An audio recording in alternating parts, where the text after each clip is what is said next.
혹시 오늘 제목을 보신 분 계시나요? 복음을 전하는 여러분과 저의 삶, 그렇게 제가 적었습니다. 혹시 복음을 전하는 순간이 여러분에게 혹시 있은 적이 있으신가요? 하나님의 말씀을 혹시 여러분께서 누군가에게 전했던 적이 혹시 있으셨나요? 복음의 전체를 전해본 적이 없다면 적어도 예수 한번 믿어보시라고 말씀하신 적은 있으신가요? 혹시 그것도 아니라면 여러분과 제가 예수 믿는 사람이라는 것을 그들이 무언가 다르게 느끼게 된 적이 혹시 있었다고 생각하시나요?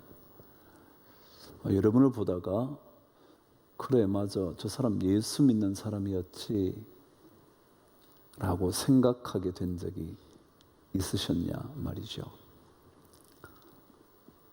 사도 바울은 늘 그리스도의 편지이기를 원했고 그리스도의 향기이기를 원했던 사람인 것 같습니다. 누군가가 나를 보다가 하나님의 복음을 읽게 되기를, 그래서 그리스도의 편지이기를, 그리고 누군가가 나를 만날 때 그리스도인다운 어떤 향기가 나는 사람이기를 그는 기대했던 것 같습니다. 그래서 그는 사도라는 특별한 사명에 그곳에다 복음의 사도라는 말을 즐겨했습니다. 하나님의 복음을 나에게 맡겨주어서 그것을 누군가에게 증거하는 인생으로 살겠다고 자기 자신을 늘 그렇게 표현하곤 했었죠. 여러분과 저 또한 사도 바울만큼은 아니더라 할지라도 그래도 한 번쯤은 누군가에게 예수 한번 믿어보면 어떻겠냐고 복음을 전하는 그런 사람이면 어떨까 싶습니다. 3차 전도 여행을 마칠 즈음이라면 그의 평생을 복음 전하는 일에 헌신해온 삶으로 마감되어질 그 즈음에 그는 또다시 복음을 로마에 전하고 싶은 거룩한 열망을 품고 그곳을 가고 싶어 했습니다. 그것만이 아니라 그 로마를 건너서 스페인까지, 그 당시 땅 끝이라 불림받았던 그곳까지 그는 가고 싶어 했습니다. 단 하나의 이유라면 복음을 전하고 싶어서 말이죠.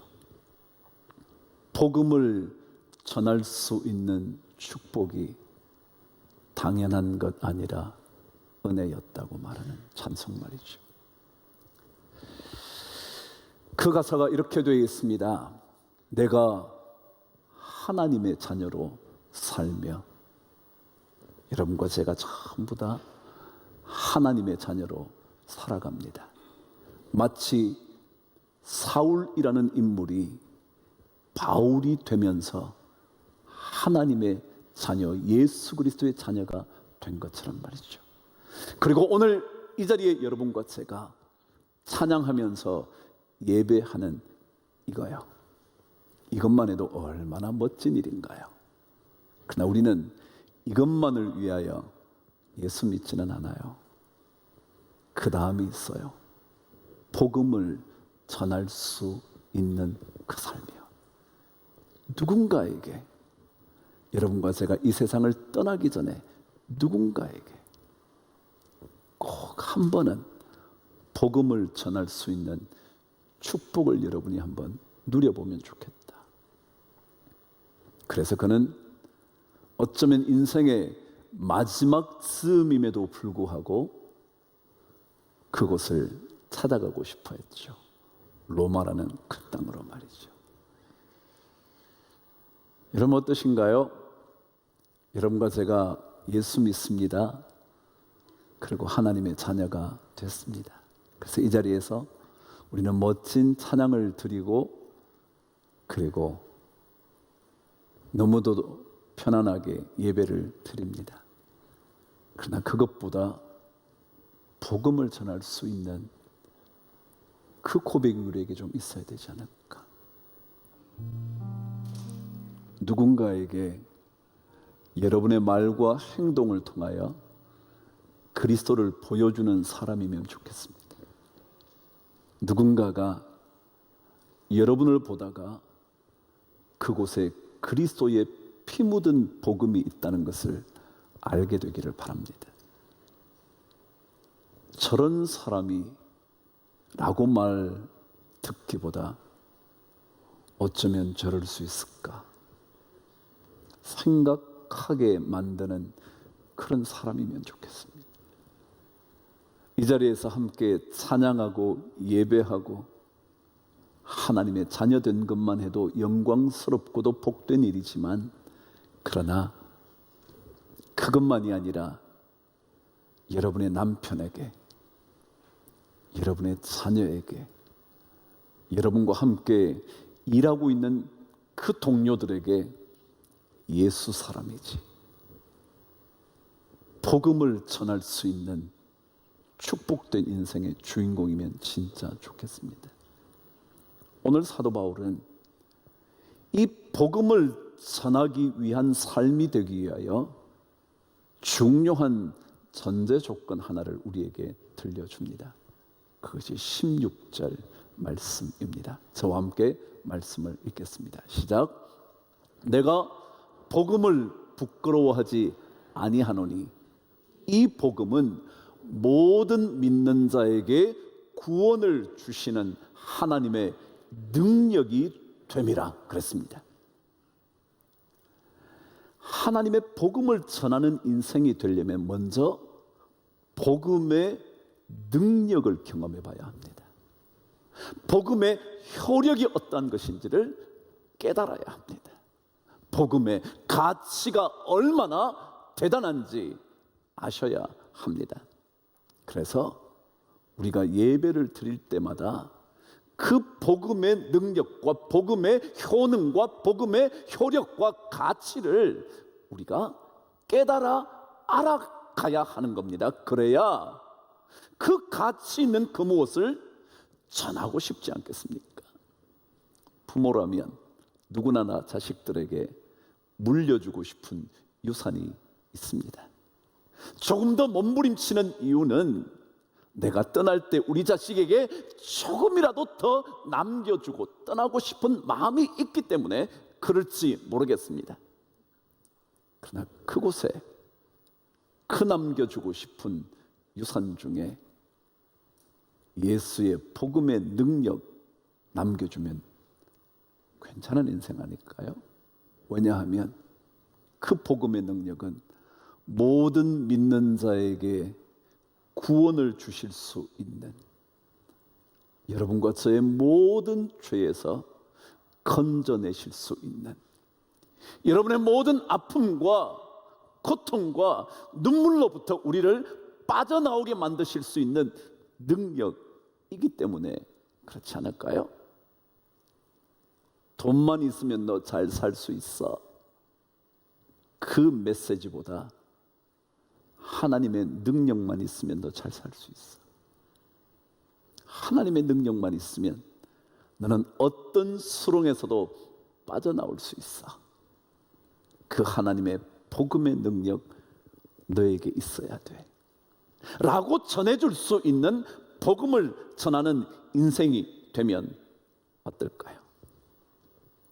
이 복음의 능력을 사도 바울은 경험한 겁니다. 다메섹에서 예수 그리스도 그분을 만남으로 인하여 그 복음의 능력을 체험합니다.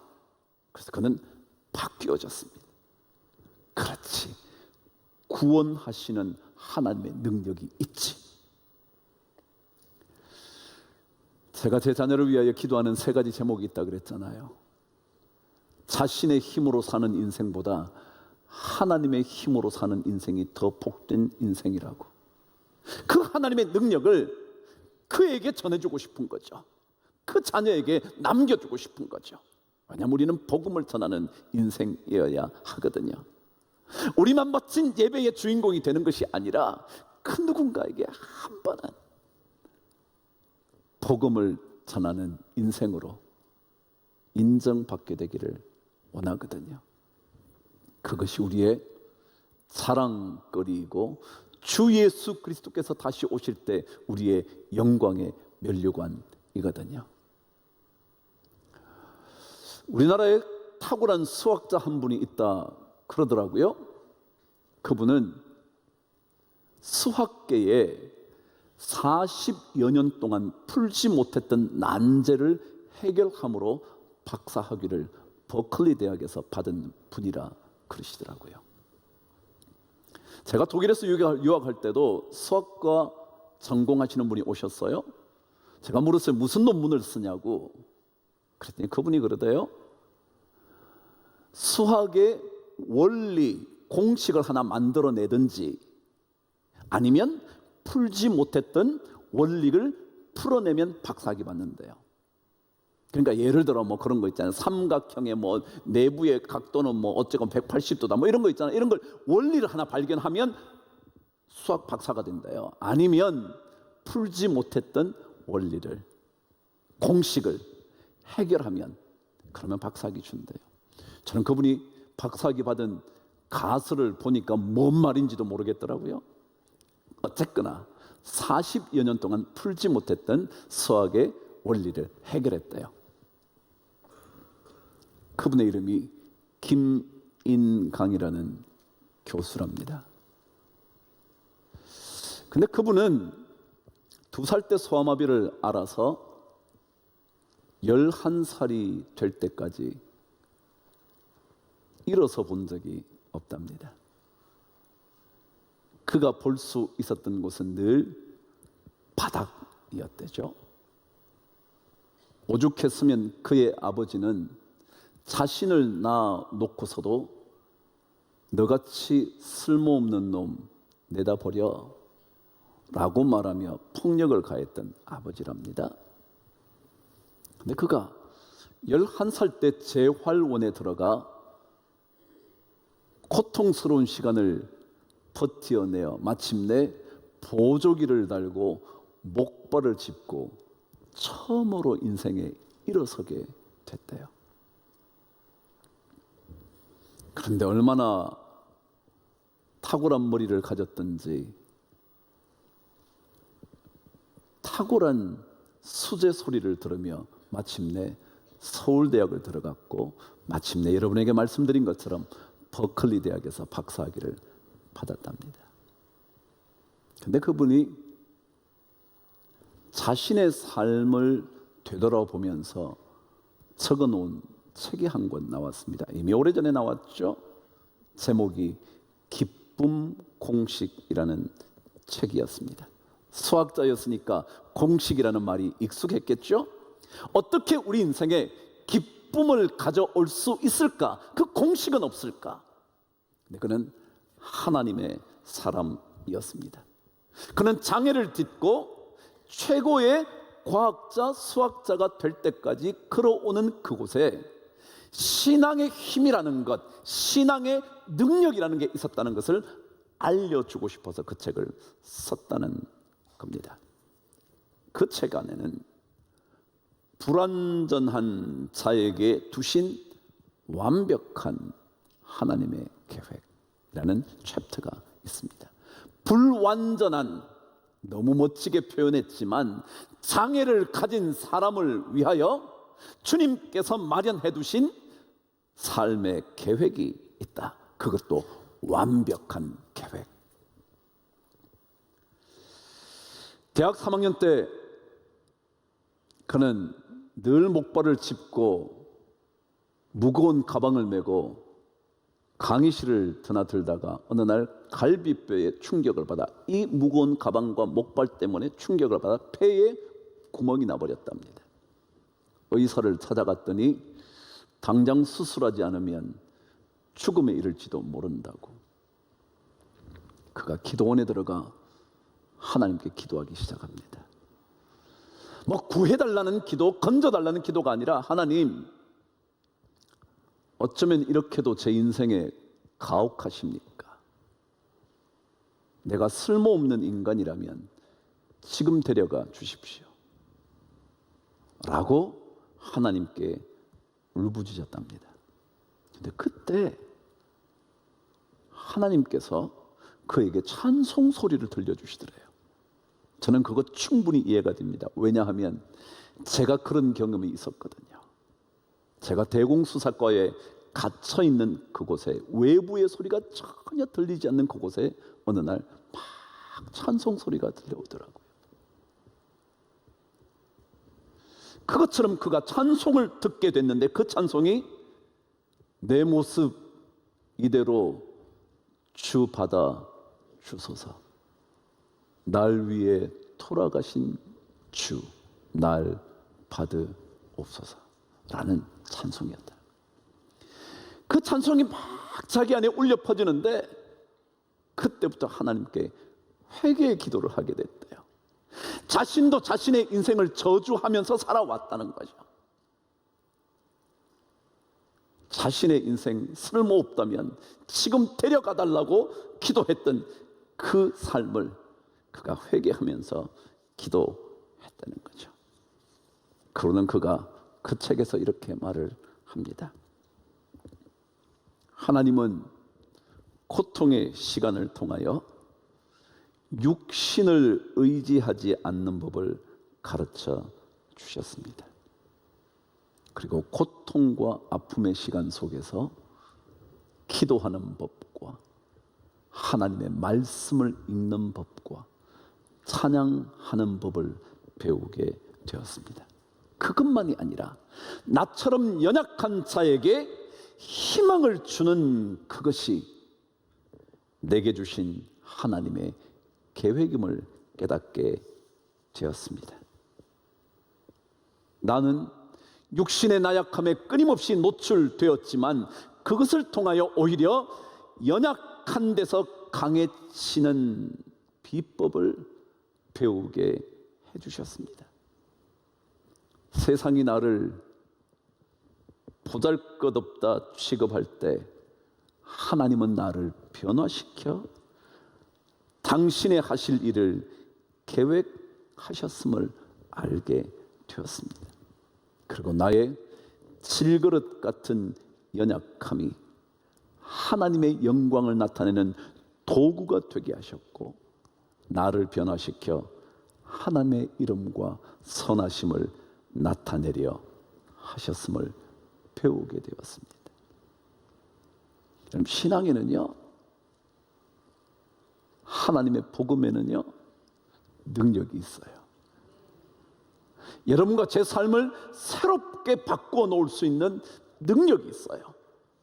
그 능력을 조금이라도 더 깊이 깨달으면 깨달을수록 그 복음의 가치가 확실해지면 확실해질수록 복음을 전해봐야지, 누군가에게 복음의 증인이 되어야지, 그 생각이 든다는 거예요. 그 생각이. 내 말 속에 그리스도의 복음이 담겨져 있는 거예요. 그 복음의 능력이 묻어나는 거예요. 그래서 나를 만나는 사람들이 나는 보잘것없지만 그분은 내 삶을 바꾸어 놓으실 수 있다는 그런 생각에 젖어들게 하는 거죠. 이 복음의 능력을 경험하지 못하면 복음이 부끄러워집니다. 사도 바울은 내가 복음을 부끄러워하지 아니하노니 이는 모든 믿는 자에게 구원을 주시는 하나님의 능력이 있다는 것을 내가 알기 때문이래. 만일 뒤집어 놓으면 나를 건져 주실 수 있는, 나를 절망에서 빠져나오게 하시는, 나의 연약함에서 벗어나게 하시는 내 경제적인 압박 속에서도 평안을 잃지 않게 하시는 하나님의 능력을 알지 못하면 복음이 부끄러운 거예요. 예수 믿는 게 부끄러운 거예요. 예수 믿는다고 말하는 자체가 수치스러운 일인 거예요. 근데 이 복음을 자꾸 묵상하다가 복음의 능력이 내 안에 살아있기만 하면, 그러면 그 복음을 전하는 인생으로 살게 될 거다, 그런 거죠. 우리 사도 바울만큼 될 수는 없을지 몰라요. 인생의 막바지를 달려가면서 로마까지, 스페인까지 생각하지 못할 수는 있어요. 그러나 내 주변에 그 누군가 한 사람에게 복음을 전하는 인생 되면 어떨까 싶더라고요. 그것을 위해서 사도 바울이 그렇게 뜨겁게 복음의 이야기를 적어 내려간 것 아닐까요? 여러분과 제가 복음에 통달한 사람이 되게 하기 위해서라기보다 그 복음의 능력이 조금씩 내게 다가와서 마침내 그 복음을 누군가에게 전함으로 인하여 그들의 삶도 건짐받는, 죄에서 내가 어찌할 수 없는 연약함에서 건짐을 받는 놀라운 역사를 그들 또한 맛볼 수 있도록 우리를 부르신 것은 아닐까. 여러분과 제가 그 부름의 인생으로 살아가는 것이 마땅한 것 아닐까 생각이 들더라고요. 혹시라도 자녀에게 부끄러운 믿음의 아버지이고 싶지 않지 않나요? 저도 그런 아버지이고 싶지 않거든요. 우리 아버지 목사인데 저 아버지 예수 믿는 것 보니까 나는 절대 안 믿어야지, 그런 생각 들지 않게 하려고. 저희 가족들이 저거 목사 된다 그러더니 목사 되긴 했는데 하나님의 능력 없이 사는 인생으로 보여지지 않기 위하여 저도 늘 복음의 능력을 사모하며 살아가려고 하죠. 우리 모든 성도님들에게 복음을 전하는 인생으로 여러분과 제가 한 걸음 더 나아갈 수 있는 그런 삶이 되기를 주님의 이름으로 축복합니다. 기도하겠습니다. 하나님 아버지, 복음을 전하는 인생으로 꼭 살게 하여 주셔서 나를 통하여 누군가 한 사람은 반드시, 또 한 사람은 반드시 예수 만나 구원 얻게 되는 그런 복음의 사도의 삶 꼭 살아가게 하여 주옵소서. 예수 그리스도 이름으로 기도드리옵나이다. 아멘.